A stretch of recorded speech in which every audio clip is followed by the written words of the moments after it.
Olá, bem-vindos a mais um Infra FM Talks. Hoje nós vamos falar de um tema super importante sobre manutenção predial. E para isso a gente está trazendo aí um convidado que conhece muito, mas muito do assunto. Aliás, ele foi até meu professor. A gente está falando do Marcos Maran. O Marcos Maran é CEO da Maran Gestão de Ativos e Facility Management também. Mas antes da gente conversar com o Maran, eu queria pedir para você não esquecer de acionar o sino aí de notificação para você continuar recebendo aí as informações sobre os vídeos que nós estamos publicando. Afinal, é conteúdo de primeira qualidade. E você pode checar essa qualidade agora com essa entrevista que a gente vai falar com o Marcos Maran. Marcos, seja muito bem-vindo. Boa tarde, Leia. É um prazer estar aqui novamente com vocês, da revista Infra, sempre ativos aí na gestão de Facility Management. Obrigada, Maran. Então, na verdade, o nosso objetivo aqui é falar de umas observações que você faz bastante pertinente sobre algumas iniciativas aí para aumentar a eficiência e a satisfação das empresas com a área de manutenção, né? E para isso eu queria que você começasse falando um pouquinho, apresentando, né, o que é a Maran Gestão de Ativos, e aí depois a gente já entra na entrevista. A Maran Gestão de Ativos é uma empresa de consultoria em gestão de ativos físicos, né? Então, nós lidamos com tudo relativo ao ambiente construído, predial, indústrias, hospitais, né? E por aí vai.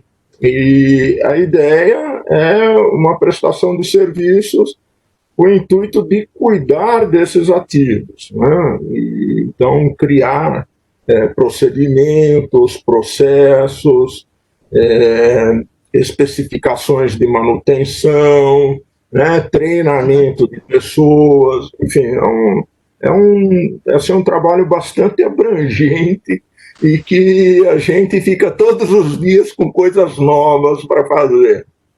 Então, eu vou até começar com uma pergunta bem singela, né? Qual a importância da manutenção predial? Bom, a importância, eu acho que a gente tem sempre que pensar que a manutenção não existe para si mesmo, né? O objetivo, o objeto da manutenção está fora do setor de manutenção. Ele está naquilo que é o objetivo para o qual o empreendimento foi construído. Então, a manutenção visa dar funcionalidade, né? Proporcionar condições de funcionalidade para os equipamentos, sistemas de uma edificação, valorizar a edificação como um todo, né? Manter a vida útil da edificação e dos seus equipamentos, né? Que não seria possível se a manutenção realmente não fosse bem feita, né? Uma manutenção bem feita não só preserva o valor, né, de negócio para o negócio, mas também ela cria ambientes saudáveis, né, e sustentáveis para toda uma organização. Muito bem. E quando você é convidado aí para fazer alguma consultoria, o que se encontra por aí nos edifícios? Eles estão com uma manutenção bem organizada? Nós temos uma diferença assim razoavelmente grande o que é manutenção predial e industrial, né, Leia? Sim. O que nós temos muito desenvolvido no mundo é a manutenção industrial, certo? Então, a manutenção industrial, lógico, também tem os seus problemas, né, em função dos investimentos que as empresas dispensam às áreas de manutenção, né?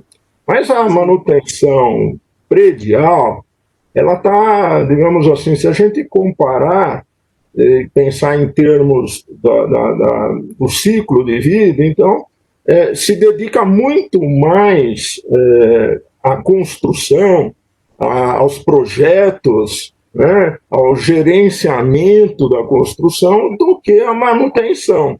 A manutenção, normalmente, na área predial, digamos assim, para falar de uma maneira mais não tão forte, ela é o primo pobre, né? O primo pobre do ciclo da construção, né? Desde o início até a sua finalização. Então, é um primo pobre que poucas poucas empresas dispensam, né, valor para essa atividade, né? Por desconhecimento e também por falta de uma cultura mesmo de conservação e de valorização do patrimônio, né?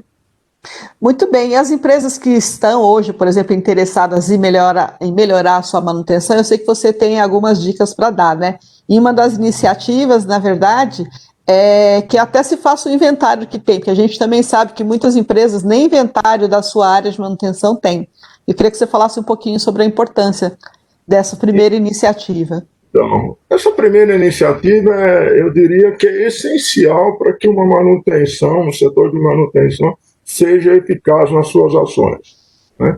Então, fazer um bom inventário, que é levantar todos os sistemas de um prédio, levantar todos os equipamentos, né, motores, ventiladores, exaustores, iluminação, é uma coisa bastante importante. Mas o que eu tenho visto por aí é que essa parte dos equipamentos normalmente é feita, muitas vezes não tão bem, mas ela é feita.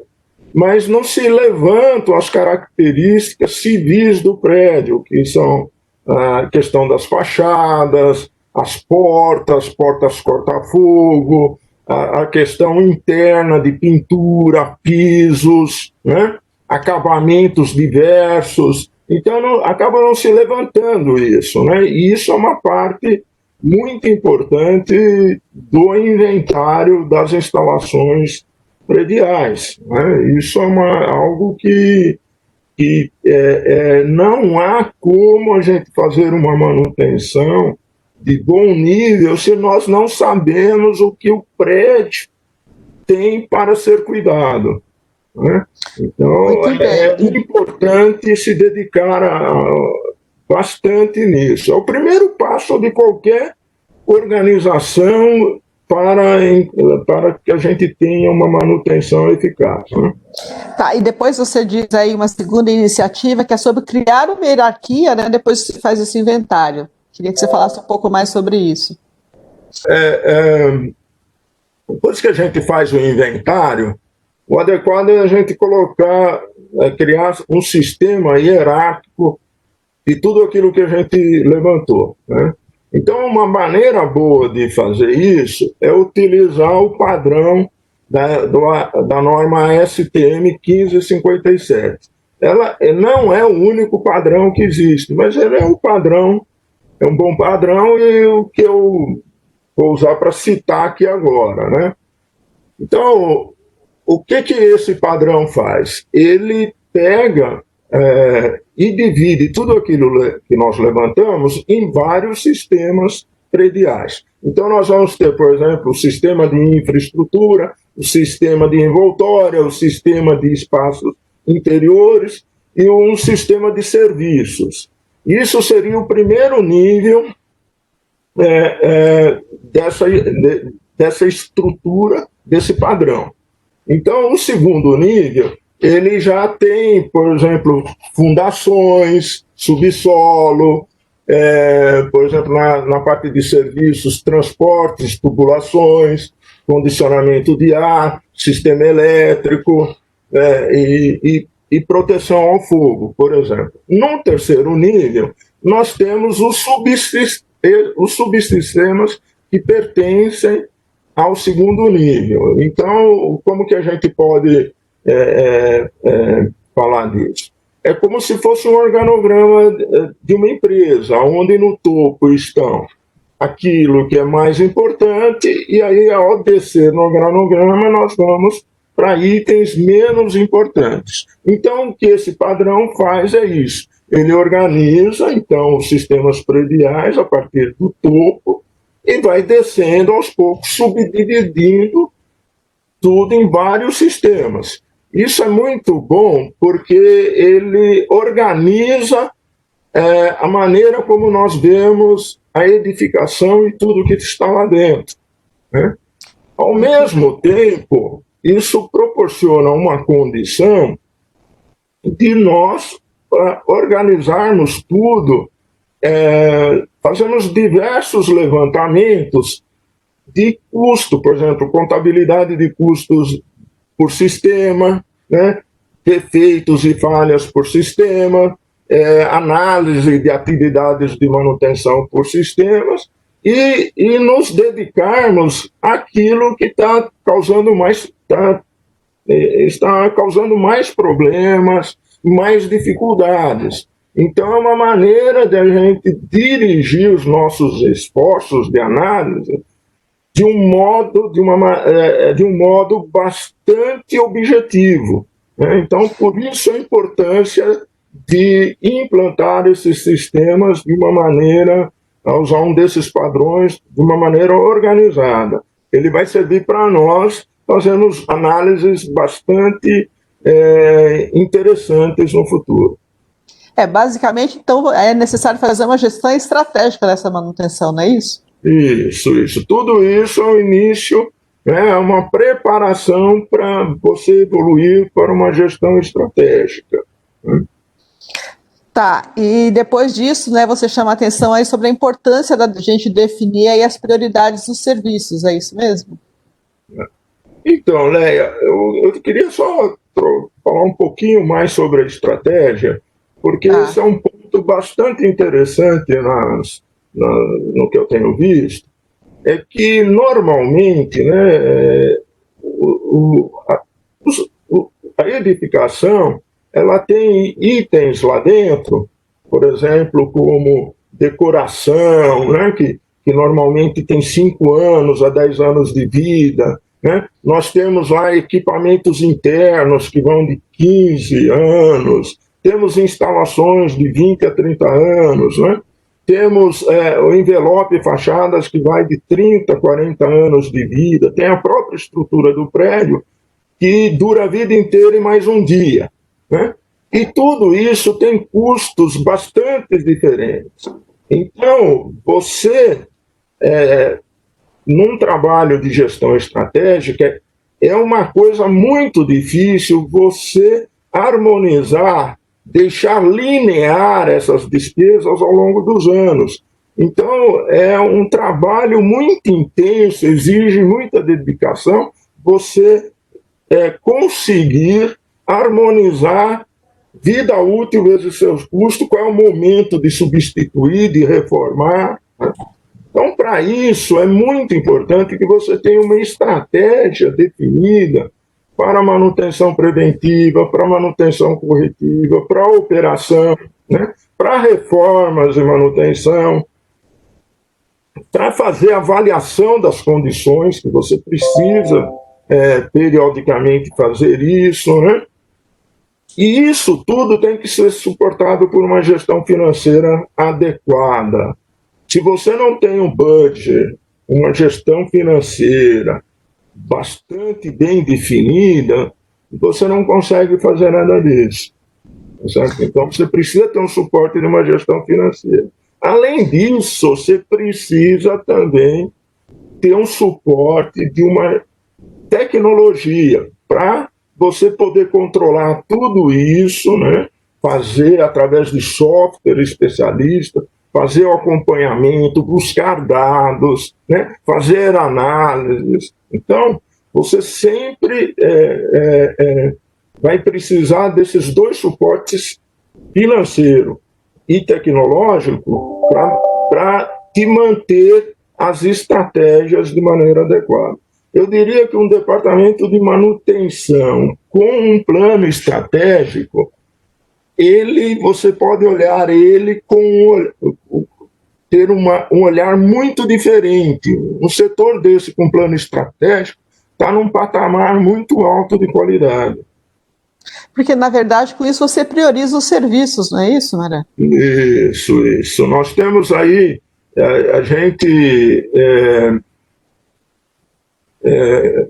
eu tenho visto que muitos trabalhos, o pessoal não tem muito claro como priorizar serviços. Os serviços vão chegando e eles vão fazendo, né?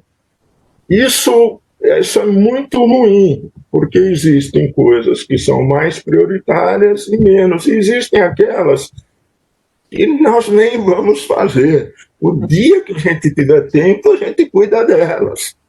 Mas quando o setor não tem isso bem definido em critérios, ele acaba fazendo tudo. Até o que não é prioritário nem precisa ser feito nesse momento, pode ser feito daqui a um ano, por exemplo. Tá certo? Sim. Então, você definir prioridades é uma maneira de você organizar o modo como você faz os serviços que estão na sua carteira. Né? Então, aí nós podemos ter, por exemplo, eu tenho aqui, eu mostro, nós podemos ter aquilo, uma prioridade que é uma emergência, que é algo, digamos que é inerente, todo mundo sabe quando é uma emergência, quando tem um grande vazamento de água, quando falta energia elétrica, quando tem um incêndio, esse é muito fácil, esse tem que ser atendido imediatamente. Né? Nós temos os itens que são de alta prioridade, então quando esse item chega, você pode fazer no mesmo dia, dali poucas horas, ou no dia seguinte, né? Então, aí, o que são esses? São itens que têm um risco potencial, mas ele continua, as coisas continuam tudo funcionando. Você só não pode deixar ele evoluir. Então, você pode fazer poucas horas depois, no dia seguinte, etc. Um outro item são os de média prioridade, né? Então, esse você pode atender na semana ou na semana seguinte, é alguma troca de lâmpada numa parte de um estacionamento, né? É um reparo de torneira que alguém foi lá, fez um reparo provisório e depois você vai voltar lá para fazer uma substituição, né? Então, esse poderia ser chamado de média prioridade. E os itens de baixa prioridade é aqueles que você vai programar dentro do mês ou até adiante. Nós podemos falar que tem itens que talvez você nem precise fazer de baixa prioridade, você vai fazer quando você tiver tempo sobrando, né? Então é muito importante essa questão da priorização, porque ela harmoniza como os serviços serão atendidos. Uma outra coisa da priorização é que elas são tailor-made, elas são feitas para aquele site, para aquela organização. Não existe uma receita de bolo que seja válida para todos. Né? Então, a estrutura pode ser, digamos assim, com um certo padrão, mas cada site, cada organização, com seus valores, é que vai definir o que é emergência, o que é alta prioridade, etc. Né? Então, cada local tem que ter o seu, né? Muito bem. E assim, a gente também observa que poderia se eliminar aí muita manutenção preventiva supérflua, isso é verdade? É verdade. Assim, cerca de 70% de toda a manutenção preventiva que é feita é totalmente inócua, sem necessidade, e além disso corre o risco de, ao ser feita, ser mais maléfica do que benéfica, porque ele acaba pondo defeito, estragando o que não tinha problema nenhum. Né? Então existe sim, é bem documentada essa coisa de fazer manutenção preventiva e logo em seguida ter algum problema naquele equipamento ou sistema. Então, basicamente isso. Eu fiz aqui um trabalho onde eu peguei um caso, né? E eu fiz uma estratificação, um contrato de fornecimento de mão de obra para manutenção preventiva e que faz vários outros serviços. Então eu estratifiquei. E aí nós vimos o seguinte, que 57,6% das atividades são de manutenção preventiva. E isso é um valor que chega um contrato de 600 mil reais ao ano, chega a 345 mil reais. Aí eu apliquei, só por inferição, assim, uma brincadeira, vamos lá, vamos tirar 70% de tudo que a gente pode na manutenção preventiva. Então aí mostra na tabela, né, que o valor da manutenção preventiva sai de 345 e baixa para 103 mil reais. Mas isso a gente só consegue se a gente colocar um planejamento muito bem feito, uma equipe de planejamento mais um software específico. Então, quando a gente faz isso, por exemplo, no exemplo, por acaso aqui no exemplo, eu tive que colocar um custo de 180 mil reais. Mesmo assim, na tabela a gente vê que houve uma diminuição de cerca de 10% no custo da manutenção, né? Parece pequeno, mas é uma diminuição de custo com um aumento de qualidade muito grande. Sim. Esse é o grande diferencial, né? Então, como que a gente pode fazer isso, né? Bom, a gente vai eliminar procedimentos de manutenção preventiva desnecessários. É uma coisa, né? Não revisar as frequências de manutenção, quando as coisas... Então, se está sendo feita mensalmente, se isso pode passar para bimensalmente, trimestralmente, né? Nós vamos fazer essa análise. Nós vamos também implantar ou melhorar a manutenção baseada em condição, que essa é matadora. Essa é matadora de trabalho de manutenção preventiva desnecessária. Ela mata o serviço. Então, você tem um ganho muito grande. Agora, fazer isso não é algo que se faz no achismo. Sim. Fazer tudo isso exige um trabalho de análise, levantamentos, comparações, etc. Então, exige uma certa dedicação, né, para se conseguir tudo isso, né?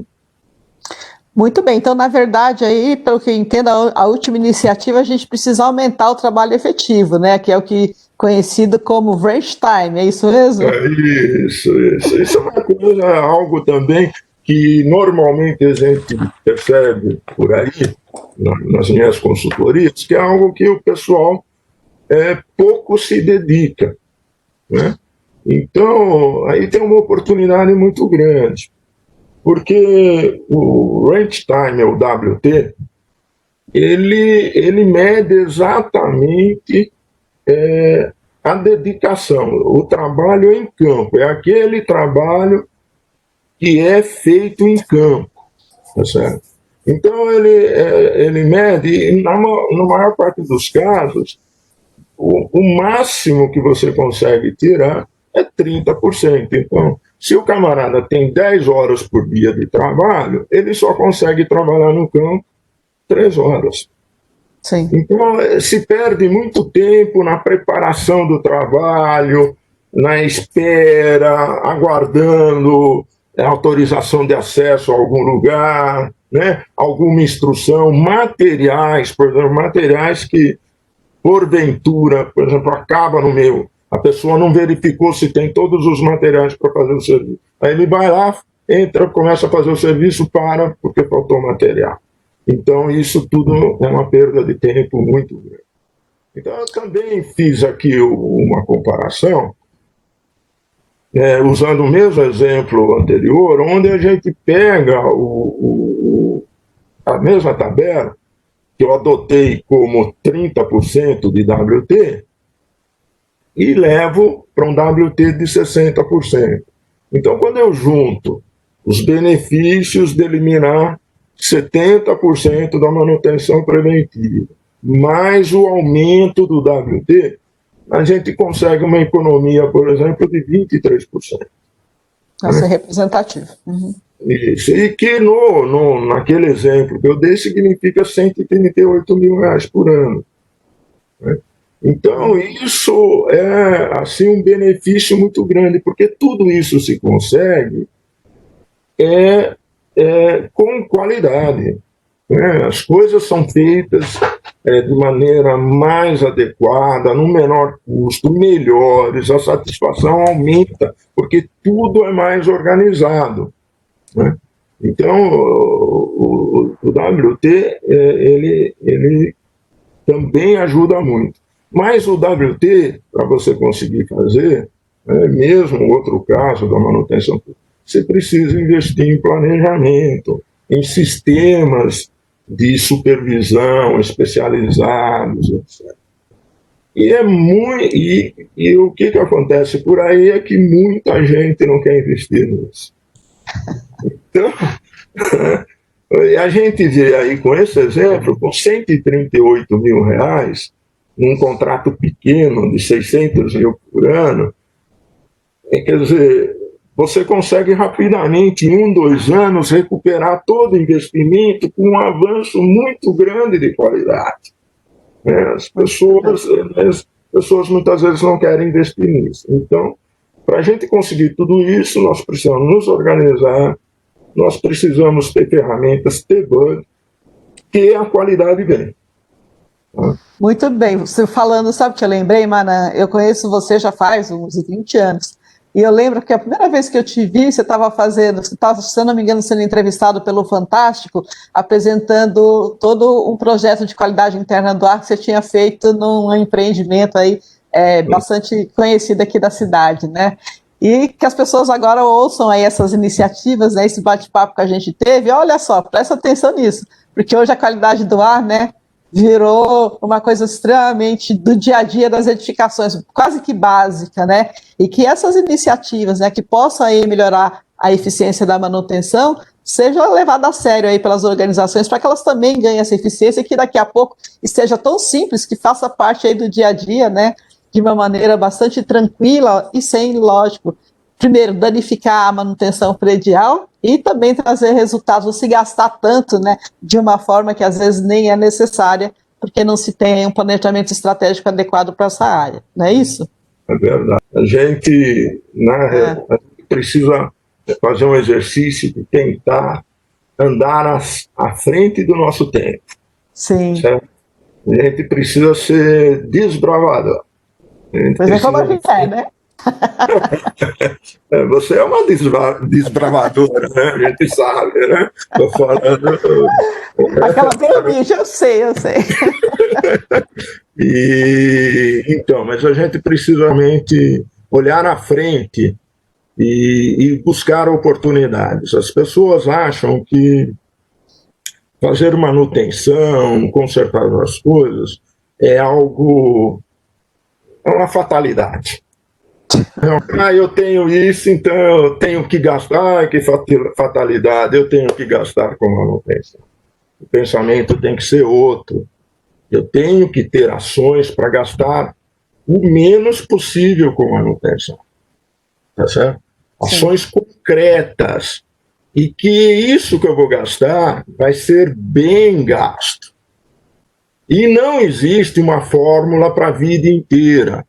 Eu lembro quando nesse empreendimento, em 94, eu comecei com inspeção preditiva, fazendo análise de vibração em elevadores. E hoje a análise de vibração está aí no mundo todo. Termografia, em 95.